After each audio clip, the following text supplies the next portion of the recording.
I am telling you this from experience. I know it. If you go to jail and you say 5 to 10 years, all right, 5 years, and maybe you get off in 6 for good behavior. But when you are drafted into the army, there is no date that you are promised where they let you out. You're in for the duration. Well, I was drafted into the army with $17 million. Well, I didn't ask the permission of anyone. I only consulted myself. I looked around. I knew what the world knew. It was something that had to be done. But I must be honest with myself. I didn't want any part of it, but no part of it. Others would tell me, is that the act of a coward? I didn't care what they said.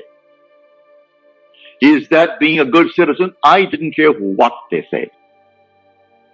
And I just said earlier, what we now know, which is called reason.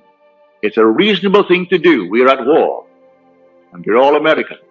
And we should go in there because our country has declared war. Go in there and fight. And so reason tells us that should be done.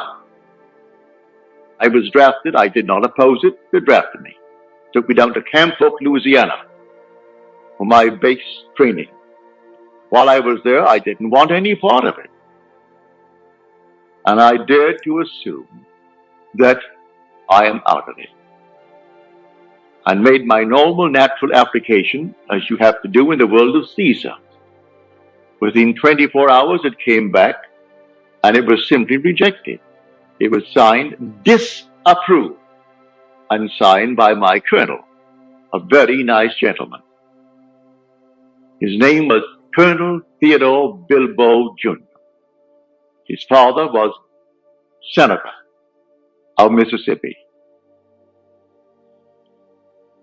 I said nothing. My captain said, for your sake, Goddard, I am very, very sorry.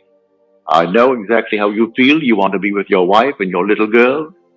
Your son is in Guadalcanal with the Marines, and you are now almost 38. And so, I know, but I would like to go through this war with a man just like you at my side. So I can't say that I am sorry for myself. I'm sorry only for you. I didn't say one word to him, to the colonel. I didn't oppose it. That was the decision of Caesar. Now, I looked into the perfect law, the law of liberty, and I persevered in that law. And I slept that night as though I slept in my own home in New York City on Washington Square, where I lived on the 7th floor. I lived on that floor, and it was a very large apartment, 2 bedrooms, a lovely big living room, a dining room, a huge kitchen, and the foyer. And I slept in that place just as though I was there, not in the army. I fell asleep in that state, having done all the normal things that would make me feel this arrangement is perfect. I rearranged the structure of my mind. Instead of seeing 25 men around me sleeping upstairs and knowing that 25 are down below in the next area, I slept in my own bed, with my wife in her bed and my little girl in her crib in the corner. I felt everything in that place just as though it's taking place. And I rearranged the structure of my mind and fell sound asleep in that state. At 4 o'clock in the morning, here comes a sheet of paper before my eyes, and a hand from here down with a pen in its hand, and the pen scratched out the word disapprove, and it wrote in a bold script, approve. And then I heard the word, that which I have done, do nothing. And then I woke. It was too early to disturb the 25 other fellows sleeping there, but I waited until the very first moment that I could leave that room. went down to the latrine and shaved and bathed early, and came up filled with a glow that the whole thing was done. Well, I walked in that assumption for the next 9 days. 9 days later, the same colonel that disapproved my request called me in. He said, "Close the door, Goddard." So I closed the door. He said, "Take a seat." Well, he never asked me to take a seat in his presence before. I was a private who always stood in his presence. He said, "Take a seat."